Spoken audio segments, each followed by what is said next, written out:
Caka yang tertembak dengan sangat sadis di akhir chapter lalu oleh seseorang yang sepertinya langsung menunjukkan taringnya di hadapan semua orang, terutama Vega Bang, sang pemilik dari Pulau Eket ini yang kira-kira siapakah sosok tersebut? Apakah dia adalah seorang yang kita tahu sejak lama atau benar-benar karakter baru yang dimunculkan di pulau ini? Nah, Garci Dreamers di film di sini, di video ini kita akan bahas tuntas kemungkinan dari siapakah sosok impostor yang ada di lab bagian atas Egghead tersebut. Tapi pastikan kalian tonton video sampai habis ya, agar tidak ada informasi yang miss dan juga setengah-setengah. Karena habis itu tidak masuk akal, tapi akal bisa masuk. Nah, mari tanpa basa-basi lagi, kita langsung saja wadaw.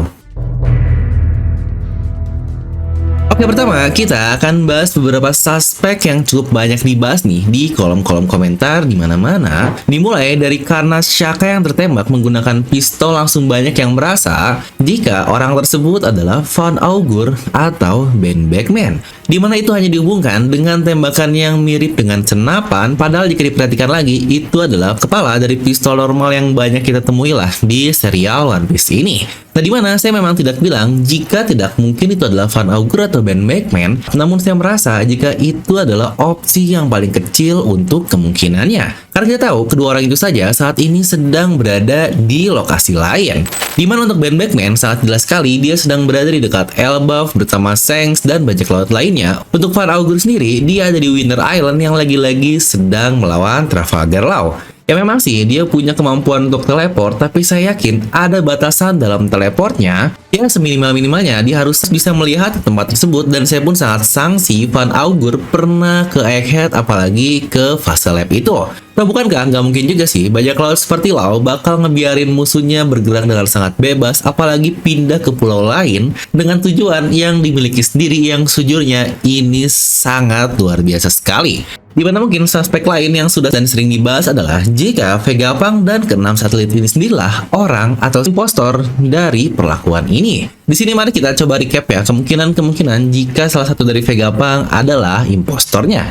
Mungkin bukti awal memang hampir tertuju kepada satu karakter dan dia adalah Lilith. Dimulai dari namanya yang berarti evil atau hasrat jahat, dia pula menghilang di panel kumpul bersama yang lalu. Tapi saat itu pula saya merasa masih ada kelemahan jika Lilith adalah impostornya, karena dia hampir nangis saat Edison akan tertembak, dan rasanya walau dia kesal dengan Shaka, tetapi jika harus membunuhnya, menurut saya itu terlalu sadis akan dilakukan oleh Lilith, mengingat tadi dia sampai nangis jika Edison akan terbunuh.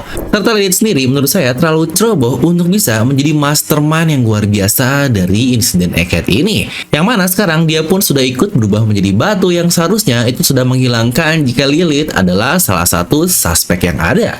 Lalu selanjutnya adalah York yang dia pun kurang mendapatkan highlight di chapter ini, yang biasanya sih karakter-karakter yang kurang mendapatkan highlight akan memungkinkan jika dia adalah impostornya. Namun saya masih belum memikirkan apa motif yang dimiliki oleh York dan yang lainnya, dan sekarang pun bahkan dia diubah menjadi batu. Banyak yang bilang mungkin dia kesal kali bang karena tugasnya cuma makan, tidur, dan ke WC doang. Lah, coba kalian juga pasti mau kan kalau kerjaan kayak gitu doang tapi dapat bayaran. Lanjut adalah Shaka. Untuk ini seharusnya sudah nggak mungkin lah ya, dia benar-benar korban yang paling sadis yang terjadi. Lalu untuk Edison, sejujurnya awalnya Edison ini cukup mencurigakan karena dia sangat mungkin untuk memerintah Seraphim bareng Lilith sebelumnya, dan juga dia pergi ke depan lab. Lalu dia juga dan Pythagoras yang sangat passionate sekali terkait menambahkan pengalaman untuk Seraphim. Tapi lagi-lagi jika kita melihat korban di chapter lalu dan apalagi menembak Shaka sampai sangat sadis seperti itu, menurut saya itu terlalu berlebihan bagi sosok Edison. Nah, dimana mungkin tersisa Pythagoras dan Atlas saja. Pertama kita akan bahas untuk Pythagoras terlebih dahulu, yang menurut saya ini awalnya suspek yang paling mungkin. Selain dia yang tidak ada saat semua kru berkumpul dengan alasan untuk mencari Stella, dia pula bisa saja memerintah Seraphim pada saat itu yang ada di depan lab.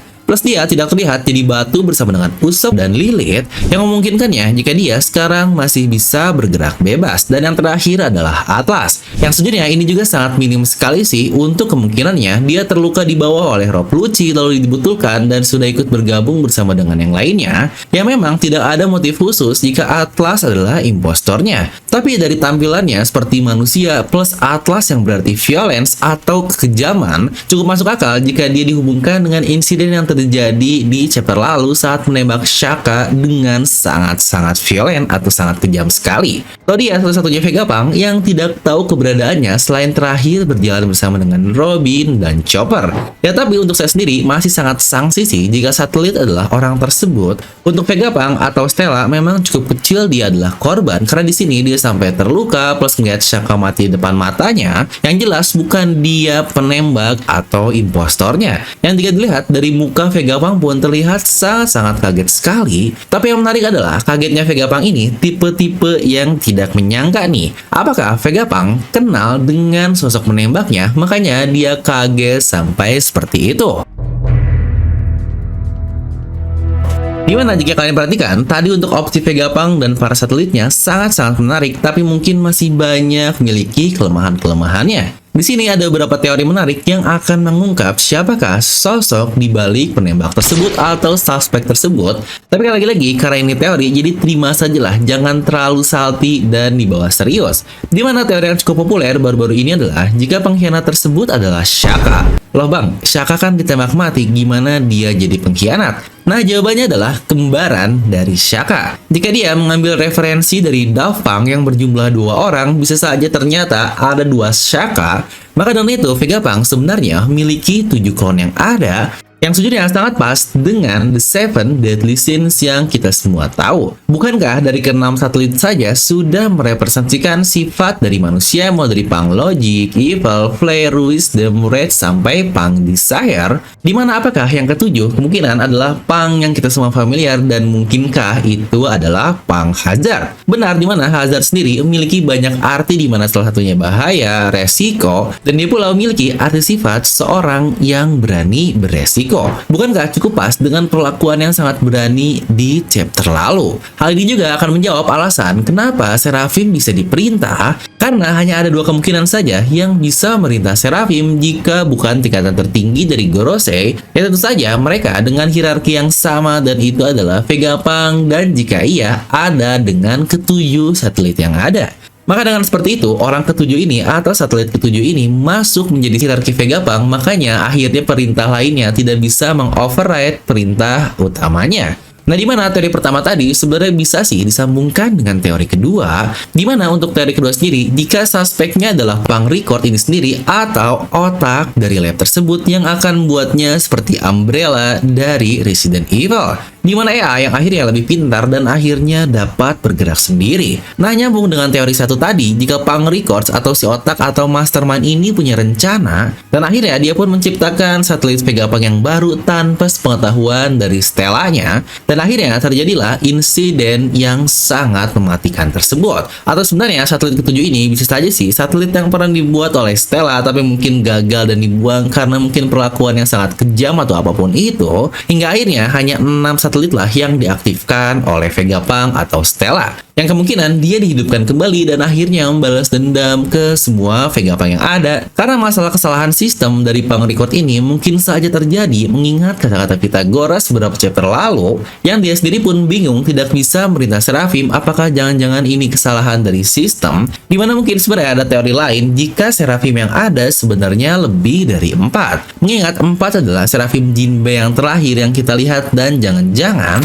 masih ada Seraphim Shichibukai generasi awal seperti Crocodile atau The Flamingo, yang kedua orang ini sangat cerdas dengan strategi luar biasanya, yang sejujurnya jika kedua orang Seraphim ini ada, maka sangat cocok jika mereka benar-benar menjadi mastermind. Tapi lagi-lagi opsi ini pun kemungkinannya sangat kecil karena dari cara Oda belum nge-spill untuk siapa pengkhianatnya, biasanya adalah sosok yang sangat familiar dengan kita semua. Yang kalau menurut kalian, apakah mungkin karakter baru atau yang sudah kita ketahui, coba tuliskan pendapat kalian ya. Ya dimana sebenarnya masih banyak sih opsi lain, seperti banyak yang bilang jika itu adalah karibau, yang sejujurnya untuk saya sendiri saat kecil jika karibau dia bisa melakukan ke semua, apalagi dia sampai menembak Shaka yang sejujurnya dia pun tidak tahu apa-apa tentang hal itu. Atau bisa saja itu adalah Stussy yang alih-alih mau nyelamatin tapi malah ternyata dia punya misi sendiri untuk membunuh Stella. Tapi rasanya aneh juga sih jika Stussy adalah suspeknya, toh dia ini tidak tahu lokasi Stella awalnya di mana dan kok tiba-tiba dia bisa menculik Stella yang akhirnya sekarang ikutan nyari juga.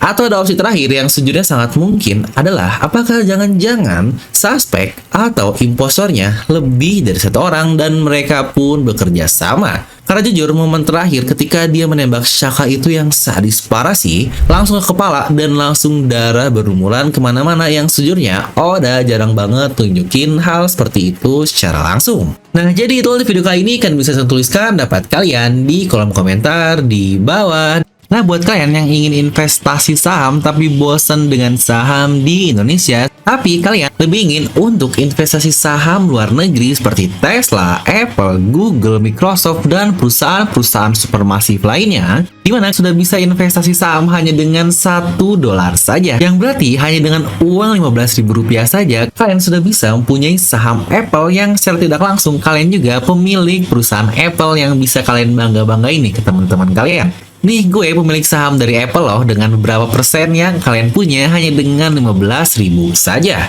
Dan selain itu juga aplikasi GoTrade dia juga tetap membagikan dividen tiap tahunnya dari perusahaan-perusahaan yang kita miliki. Nah buat kalian yang pengen download, kalian bisa langsung klik link di deskripsi video ya, dimana kalian akan mendapatkan gratis saham senilai $100 yang berhubungan dengan saham yang saya miliki. Nah ayo kalian harus mencari sumber income yang lain dan juga sudah mulai berpikir untuk investasi. Dan seperti biasa, semoga kalian terhibur dengan video ini. Like aja kalian suka, dislike aja kalau nggak suka, jangan lupa untuk subscribe dan juga share dengan teman kalian.